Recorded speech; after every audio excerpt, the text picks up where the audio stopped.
Hey everyone, welcome back to Veggie Life. In today's episode, we are going to see how to make summer special coconut cooler milkshake.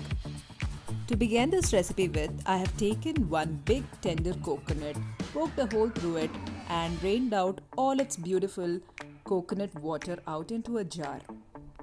Next, with the help of a spoon, I scrape out all of the beautiful coconut malai into a cup. So, we all love coconut water in the summers, especially because it keeps us cool and hydrated. But did you know that consuming coconut malai frequently helps in boosting your immunity and meets with your weight loss goals? So, keeping that in mind, let us blend the coconut malai away with about 2 tablespoons of sugar.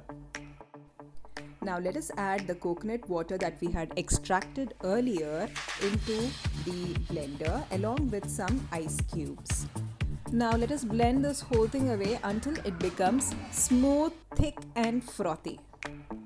This is how your coconut cooler milkshake will look like after blending it. Adding sugar to the drink is optional. If you're a diabetic or would like to avoid sugar consumption in general, you can always skip this step.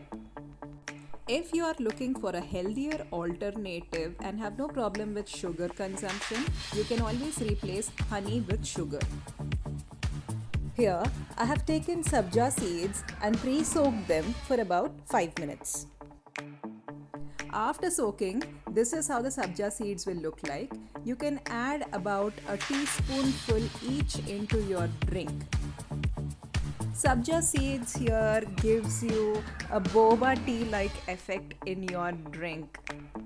If you're a fitness freak, then you should definitely be consuming sabja seeds, especially after a heavy workout, as it helps cool your body further.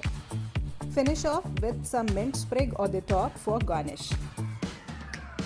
After using all these coconuts, I am left over with some residual shells. I have started to use them as planters. They are great, especially because they are biodegradable and environmental friendly. Today I have some special guests who are going to taste this drink and let me know how they find it. Looks like they are enjoying it. So do try this recipe and let me know how you like it. Until then, like, share and subscribe at Veggie Life. Bye.